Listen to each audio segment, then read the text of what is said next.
So dear children, आज हम लोग क्या करने वाले हैं, न्यूटन्स लॉज ऑफ मोशन के थोड़े एमसीक्यू सॉल्व करने की कोशिश करेंगे। जैसे कि आपको पता है, ये आपका नोट्स है जो आपके सामने है, उसमें पेज नंबर 116 में ये पेज आपको दिखाई देगा। तो ये सेक्शंस में डिवाइड किया गया है। First section is Newton's first law का section, and then comes Newton second law का section, and then goes for third law and so on. ऐसे आगे बढ़ता ही रहता है सेक्शंस एक एक करके। अब मैं क्या करूंगा, मैं कुछ कुछ सम्स मैं आप लोगों को सॉल्व करके दूंगा, ताकि आप लोगों को बाकी के सम्स अटेम्प्ट करने के लिए थोड़ा इजी हो जाएगा। अभी जैसे कि स्टार्टिंग के जो क्वेश्चंस है ना, पूरे थियोरेटिकल क्वेश्चंस है। जैसे कि क्वेश्चन नंबर 6 पे आप देखोगे, मैं रैंडमली क्वेश्चन नंबर 6 आपके लिए बता रहा हूँ। बहुत ही सिंपल सा है। Newton's first law of motion describes the following. क्या डिस्क्राइब करती है? Energy, work, inertia, moment of inertia. आपको भी पता है कि the answer is going to be inertia, right? So inertia is your answer, है कि नहीं? मानते हो कि नहीं? Yes. या मोमेंट ऑफ इनर्शिया और इनर्शिया अलग अलग है। मोमेंट ऑफ इनर्शिया क्या है, ये चीज हम लोग सीखेंगे, थोड़ा ग्रेजुअली हम लोग सीखेंगे उसके बारे में। हाल फिलहाल में इतना जान लीजिए, moment of inertia is a different stuff. Okay, या कमिंग बैक, चलो ये अभी थियोरेटिकल को छोड़कर मैं न्यूमेरिकल्स वाले क्वेश्चन, जैसे कि 8th क्वेश्चन में आता हूँ, जहां पर थोड़े नंबर्स के साथ हम लोग खेल सकते हैं। A bird 2 kg weight is inside a closed cage of 1 kg. If it starts flying, then what will be the weight of the bird? What is the weight of the bird and the cage assembly? मतलब bird और cage को मिलाकर क्या wait है? अब सीधी सी बात है, initially जब बर्ड स्टेशनरी था, तब उस टाइम पे बर्ड और केज को मिलाकर जो वेट था, दैट वाज ओनली 3 kg। सही बात है कि नहीं?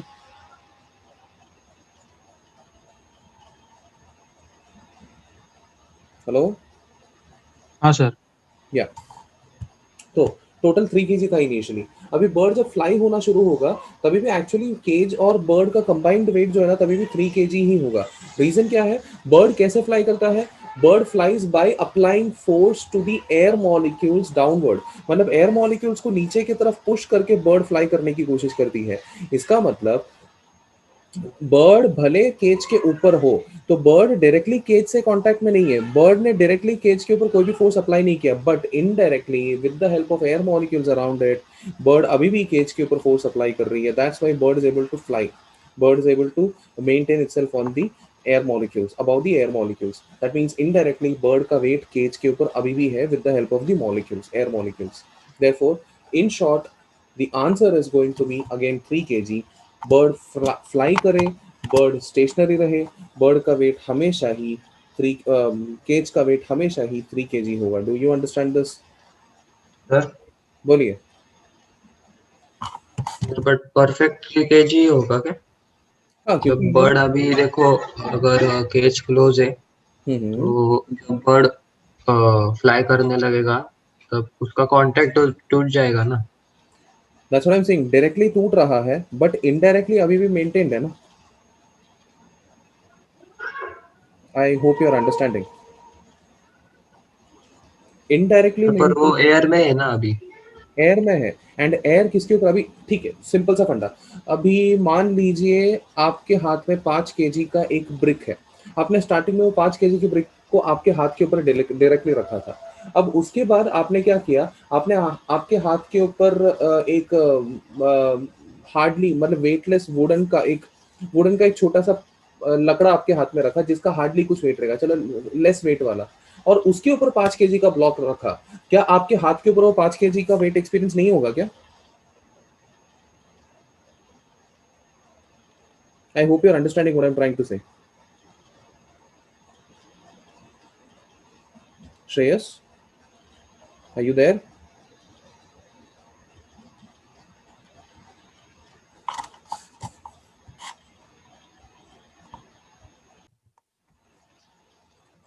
Fine, now will proceed with the next second law का भी एक प्रॉब्लम देख लेते हैं अभी। 11th problem, if a bullet of mass 5 gram moving with a velocity of 100 metre per second penetrates a wooden block up to 6 centimeter, then the average force imposed by the bullet on the block will be how much? तो 6 centimetre तक ये आगे की तरफ चला गया, तो कितना फोर्स इम्पार्ट होगा देखते हैं। सिंपल सा कैलकुलेशन है ये। मैं काम करता हूँ, व्हाइट स्क्रीन मेरे सामने ले लेता हूँ।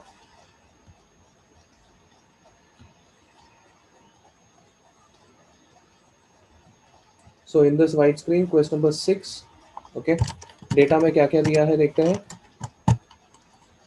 सबसे पहली बात तो मास दिया है 5 ग्राम, 5 ग्राम है, ग्राम को केजी में कन्वर्ट करने के लिए 10⁻³ kg। उसके बाद वेलोसिटी दिया 100 मीटर पर सेकेंड।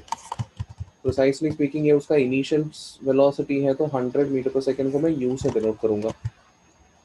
उसके बाद एक वुडन ब्लॉक में पेनिट्रेट होकर वो 6 सेंटीमीटर तक, सेंटीमीटर का कन्वर्जन 10⁻², 6 सेंटीमीटर तक अंदर की तरफ चला गया। Then the average force imposed by the bullet on the block will be how much? Force कितना इम्पोज हुआ ये हमें चेक करना है। ओके, सो फोर्स बेसिकली क्या होता है? मास इनटू एक्सेलरेशन। मास है हमारे पास बट एक्सेलरेशन नहीं है, बट उसकी जगह पे उन्होंने हिंट दिया है 6 सेंटीमीटर आगे जाने के बाद वो रुक जाती है, मतलब इसका फाइनल स्पीड 0 है, इनिशियल स्पीड u है, डिस्प्लेसमेंट 6 × 10⁻² है। You have initial speed, final speed and displacement, you have to find acceleration. कुछ याद आ रहा है? कोई तो फॉर्मूला यूज करने के बारे में कुछ याद आ रहा है आप लोगों को?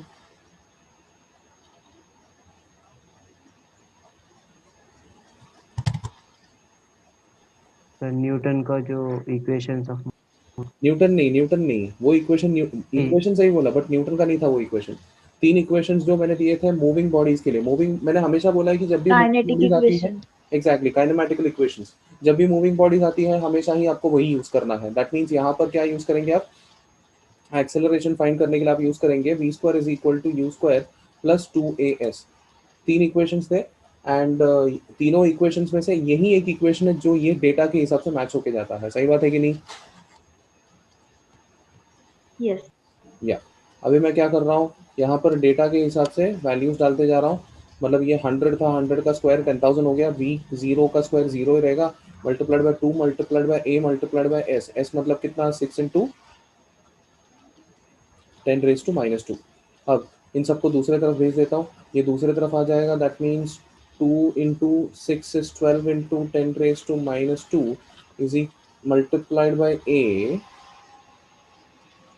Is equal to minus of 10,000। 10,000 मतलब 10⁻4 हो जाता है। अब ये 10⁻² को उस तरफ लेके जाता हूँ, a will be equal to, ये सारी चीज़ों को उस तरफ लेके जाता हूँ, 1/12 multiplied by 10⁻6 with a negative sign. Negative sign क्या डिनोट करती है? नेगेटिव साइन ये डिनोट करती है कि उसके वेलोसिटी को, पहले 100 था उसको उसने कम किया, वेलोसिटी को छोटा कर दिया। तो वेलोसिटी को छोटा कर रहा है, दैट मीन्स वो रिटार्डेशन है, इसी वजह से एक्सेलरेशन में एक नेगेटिव साइन दिखाई दे रहा है।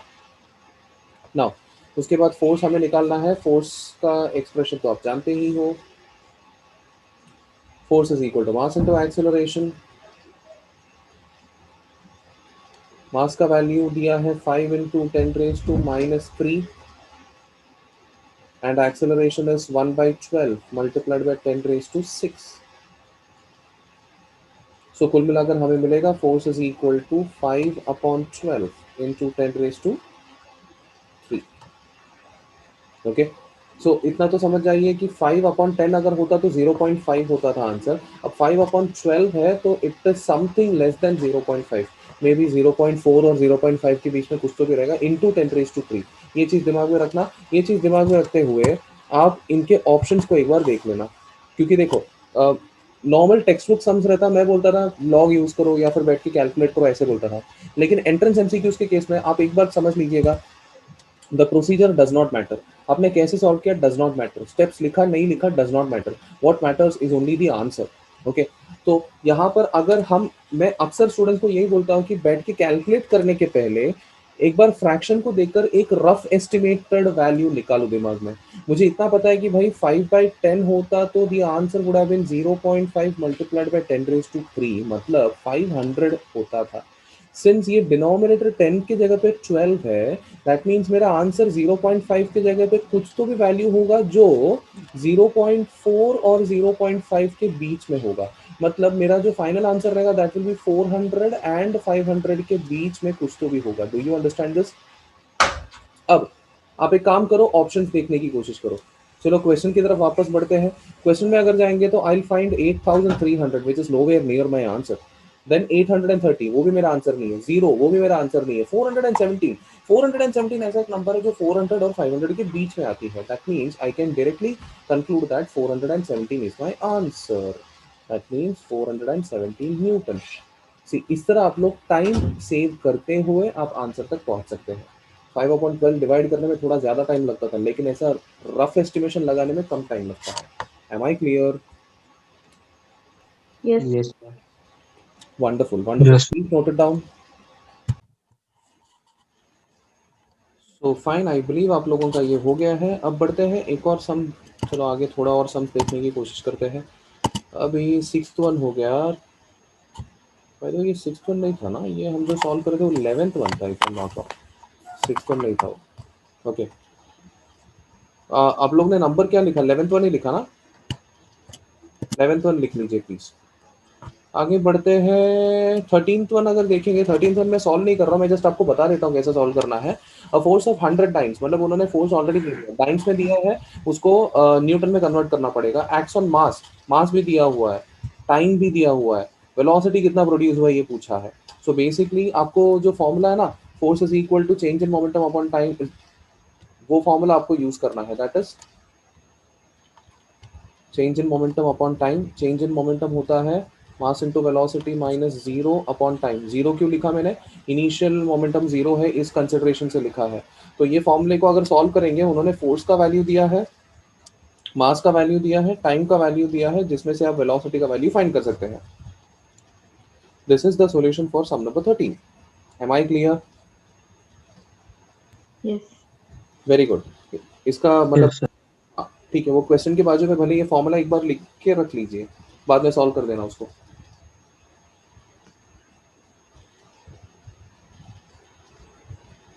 आई एम अज्यूमिंग कि आप लोग ने लिख लिया है, मैं आगे बढ़ रहा हूँ। 15th question. 15th क्वेश्चन की तरफ अगर देखेंगे, Diwali rocket is ejecting 0.05 kg of gases पर सेकेंड। हाँ, ये है change in mass per unit time, that is 0.05 kg पर सेकेंड। मतलब इतना मास वो इजेक्ट कर रहा है, मतलब इतना मास उसका कम हो रहा है हर सेकेंड पे। एंड वेलोसिटी का वैल्यू दिया है 400 मीटर पर second. Acceleration, accelerating force on the rocket will be how much? Accelerate मतलब एक्सेलरेशन नहीं पूछा है, एक्सेलरेट करने वाला फोर्स कितना है पूछा है। Your question is force. See, जब भी आपको क्वांटिटी, मतलब इसमें देखकर अगर आपको बाई चांस क्वांटिटी में कंफ्यूजन भी हुआ ना, तो क्या करने का, यूनिट्स में सॉरी ऑप्शंस के यूनिट्स देख लेने का। तो यहाँ पर डाइन डाइन न्यूटन न्यूटन है, सीधी सी बात है, वो एक्सेलरेशन तो होगा ही नहीं, डेफिनेटली फोर्स ही होगा। Okay, anyway coming back. So force का एक्सप्रेशन आप तो जानते हो, यहाँ पर इन्होंने बोला वेलोसिटी कांस्टेंट है, मास चेंज हो रही है, तो उस केस में फॉर्मूला जो हमें यूज करना है, v multiplied by dm by dt, ये फॉर्मूला यूज करना है। v की जगह पे हम लोग लिखेंगे 400 multiplied by dm by dt की जगह पे लिखेंगे 0.05। ये सारे के सारे एसआई यूनिट में है, तो इन दोनों को अगर मल्टीप्लाई करेंगे तो आपको मिलेगा 20 न्यूटन, तुम्हारा आंसर रहेगा। Am I clear? Yes, sir. Fine, please note it down.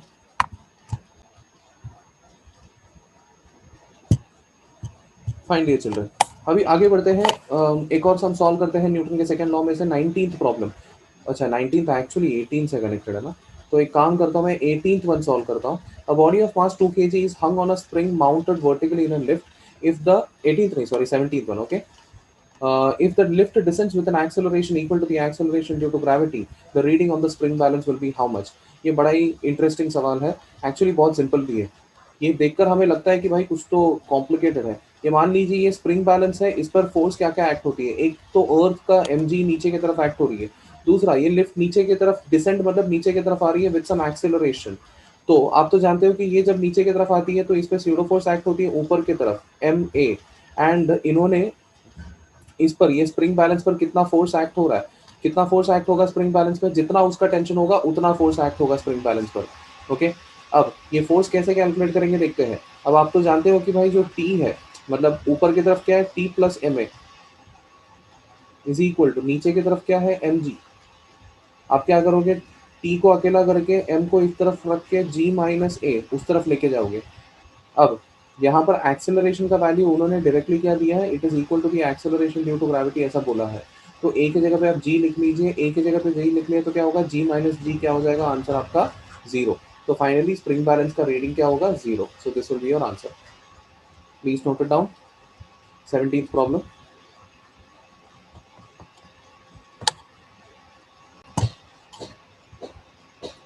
22nd question में उन्होंने बोला है अगर हम एक बोट से आगे की तरफ जंप करेंगे तो बोट किस तरफ जाएगा, दैट मीन्स बोट क्या होगा, पीछे की तरफ जाएगा। हमने बोट के ऊपर एक्शन दिया, बोट ने हमारे ऊपर रिएक्शन दिया, वो रिएक्शन की वजह से हम आगे की तरफ गए एंड हमारे एक्शन की वजह से बोट पीछे की तरफ गया।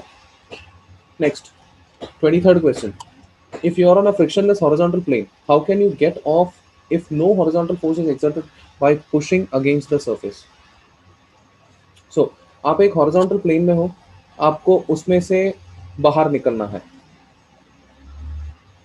बाहर कैसे निकलोगे आप? बाय स्पिटिंग और स्नीजिंग। कैसे? सी बेसिकली मैं सिंपल सा फंडा आपको बता देता हूँ। इमेजिन कीजिए ये रहा आपका हॉरिजॉन्टल सरफेस, आप यहाँ पर खड़े हो। अक्सर हम आगे की तरफ अगर बढ़ने की कोशिश करना है हमें, तो बेसिकली हम क्या करते हैं, हम धरती को पीछे की तरफ धकेलते हैं। We actually apply force on the earth backward, तो ये हमारा एक्शन फोर्स होता है और ये एक्शन फोर्स का रिएक्शन हमारे ऊपर एक्ट होता है आगे की तरफ, जिस वजह से हम आगे की तरफ बढ़ते हैं। This is the basic principle of walking और रनिंग और डूइंग एनीथिंग। हम कुछ भी अगर करते हैं ना, हम रिएक्शन फोर्स की वजह से करते हैं। हम एक्शन जमीन को देते हैं, जमीन हमें रिएक्शन देता है, उस वजह से आगे की तरफ होती है। अब अनफॉर्चुनेटली यहाँ पर अगर फ्रिक्शन नहीं है, इसका मतलब ये होता है कि हम यहाँ पर मतलब चल नहीं पाएंगे। सीधी सी बात है, हम कुछ भी करें कुछ नहीं होगा। जंप करने की कोशिश करो, जंप अगर करेंगे तो हम कितना भी जंप करने की कोशिश करें, ऊपर नीचे हो सकता है, लेकिन साइडवेज जा ही नहीं सकते हैं। रोल होने की कोशिश करें आप, यहाँ पर रोल होने के लिए भी, रोलिंग का भी प्रिंसिपल कैसे काम करता है, धरती को पीछे की तरफ धकेलता है तब जाके बॉल जो है वो आगे की तरफ रोल होती है। रनिंग का भी प्रिंसिपल वैसे ही होता है, धरती को पीछे की तरफ धकेलते तब जाके वो आगे की तरफ रन होती है। लेकिन एक चीज, स्पिटिंग या फिर स्नीजिंग, आप थूकेंगे या फिर आप स्नीज करेंगे तो बेसिकली क्या होता है, आपके आजू बाजू में जो एयर मॉलिक्यूल्स हैं, आप उन एयर मॉलिक्यूल्स को फोर्स अप्लाई कर रहे हो आगे की तरफ, तो वो एयर मॉलिक्यूल्स आपको पीछे की तरफ फोर्स अप्लाई करेगा, तब जाके आप पीछे की तरफ जाने की कोशिश करेंगे। रॉकेट का भी सेम प्रिंसिपल होता है। रॉकेट ऊपर की तरफ कैसे जाती है, रॉकेट एयर मॉलिक्यूल्स को फोर्स अप्लाई करते हैं, वो एयर मॉलिक्यूल्स के रिएक्शन की वजह से रॉकेट ऊपर की तरफ जाती है। एयरक्राफ्ट भी वैसे ही होता है, सारी की सारी चीजें वैसे ही, उड़ने वाली चीजें वगैरह जो है ना, जेट वगैरह जो होती है, वो सारी की सारी चीजें वैसे ही काम करते हैं। So in short, in this case your answer is going to be by spitting और स्नीजिंग। Am I clear?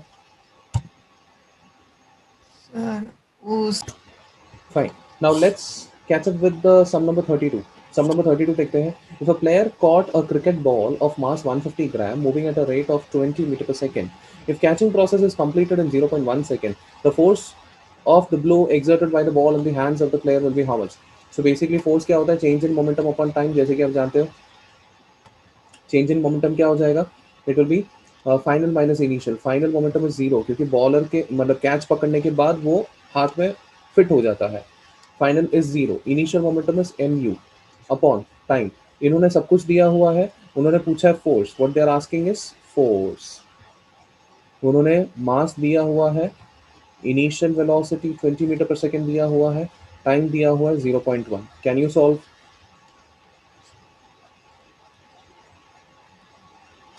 ये फॉर्मूला नोट डाउन करके रखो आपके बुक के अंदर, क्वेश्चन के साइड में।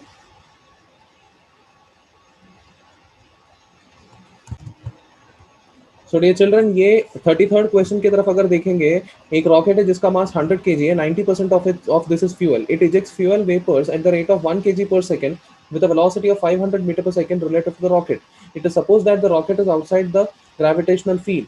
The initial upthrust on the rocket when it just starts moving upwards will be how much? So upthrust मतलब क्या होता है भाई? फोर्स होता है। फोर्स, अभी यहाँ पर वेलोसिटी दिया, चेंज इन मास दिया हुआ है, दैट मींस फोर्स का वैल्यू क्या होगा? It will be v dm by dt। Okay, v dm by dt अगर डालेंगे तो v का वैल्यू कितना है भाई? 500। dm by dt का वैल्यू 1 kg होता है। कुल मिलाकर 500 into 1 is 500 Newton. That's your answer. So my dear children, अभी now we'll try to solve sum number 37। 37 solve करने की कोशिश करते हैं। ये रहा अब 37th प्रॉब्लम। ये रहा मेरे सामने एक वॉल। ओके, यहाँ पर एक बॉल आके टकरा रही है। इन्होंने आइडियली स्पीकिंग इनको बोलना चाहिए था कि कितने एंगल से टकरा रही है। कितने एंगल से टकरा रही है, इन्होंने कुछ बोला नहीं। See I will read the question for you guys one more time. A 100 gram iron ball having a velocity of 10 meter per second collides with a ball at an angle of 30 degree and rebounds with the same angle. If the period of contact between the ball and the wall is 0.1 second, then the force experienced by the ball will be how much? So मैं काम करता हूँ, इसको you assume करता हूँ and मैं assume करता हूँ कि ये 30 होगा। बिकॉज क्वेश्चन में बोला एंगल 30 एंड वॉल करके मेंशन किया है, उन्होंने नॉर्मल कुछ मेंशन नहीं किया। आइडियली स्पीकिंग उनको बताना चाहिए था कि एंगल विथ वॉल है या विथ नॉर्मल है, ऐसा कुछ तो भी बताना चाहिए था। कुछ बोला नहीं तो ठीक है, आई एम अज्यूमिंग कि विथ वॉल 30 है करके। ओके, ये यू होगा, अब ये 30 होगा तो ऑल्टरनेट एंगल थ्योरम के हिसाब से ये भी 30 हो जाएगा। Then this will be U cos 30 and this will be U sine 30।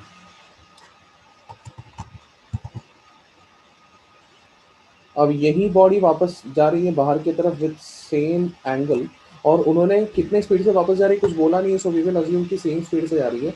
मान लेते हैं ये v है, ये 30 है, तो करस्पॉन्डिंग एंगल थ्योरम से ये भी 30 हो जाएगा। If this is 30 this will B v cos 30 and this will B v sin 30। Anyway, अब यहाँ पर एक बात आपको ध्यान जो देना है, परपेंडिकुलर्स, अभी ये इंक्लिनेशन जब आती है हमेशा परपेंडिकुलर्स के बारे में बात करें। क्यों मालूम है क्या, मैं बताता हूँ। ये जो बॉल है, ये बॉल अगर बॉल के ऊपर फोर्स एक्सपीरियंस करेगा, ये जो बॉल इधर आके टकराया इसके ऊपर अगर फोर्स देगा, तो फोर्स कैसे देगा, ऐसे देगा। इसको बोलते हैं नॉर्मल रिएक्शन फोर्स। एंड ये बॉल ने भी वॉल के ऊपर फोर्स कैसे दिया होगा, ऐसे ही दिया होगा। सो हमें पता है कि force is equal to change in momentum upon time, लेकिन आप एक और चीज ध्यान में रखना, फोर्स जो change in momentum upon time में जो मोमेंटम है, वो momentum should be along the direction of the force. मतलब फोर्स अगर अलोंग एक्स एक्सिस है तो तुम्हारा मोमेंटम भी अलोंग एक्स एक्सिस होना चाहिए।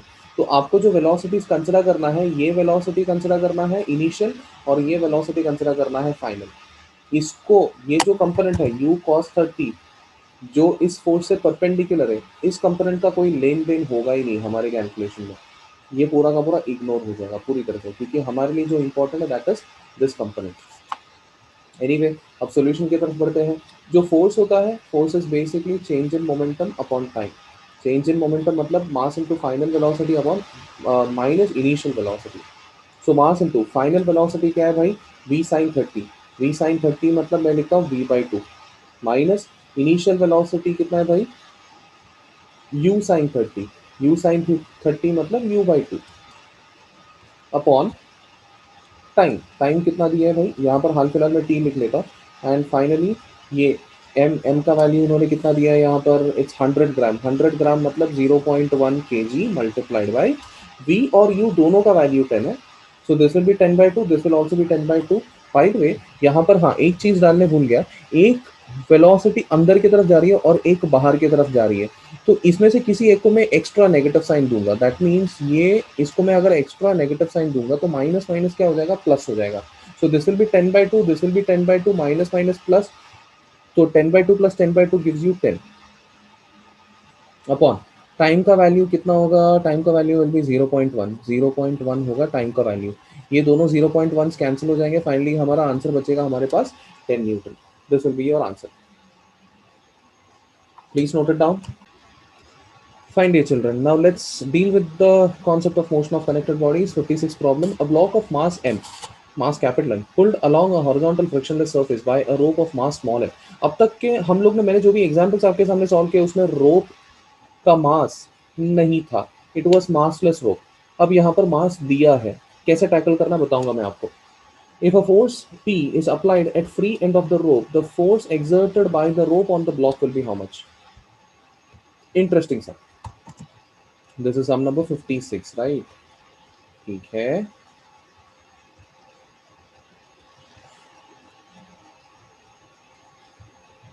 Sum number 56.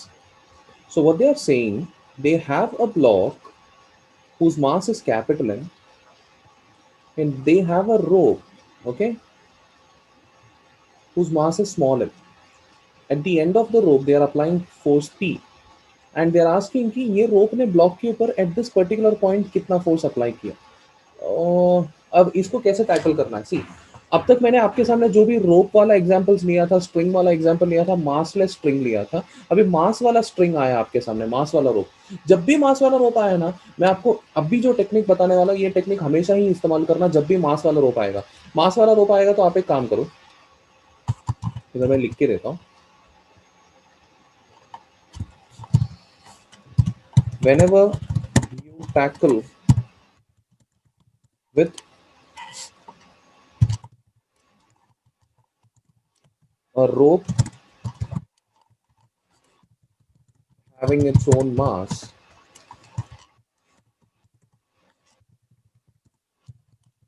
consider the rope as a block and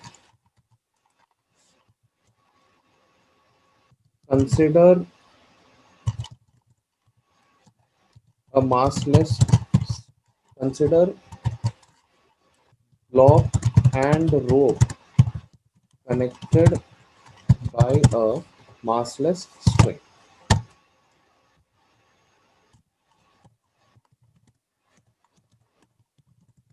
The force of contact will be equal to the tension experienced on the massless string. मतलब ये जो रोप है ना, इसको एक ब्लॉक की तरह कंसिडर करो। सबसे पहला पॉइंट, ये रहा अपना ओरिजिनल ब्लॉक जिसका मास कैपिटल एम है। ये रहा एक डमी ब्लॉक जो एक्चुअली ये रोप को रिप्रेजेंट करने वाला है, जिसका मास होगा स्मॉल है।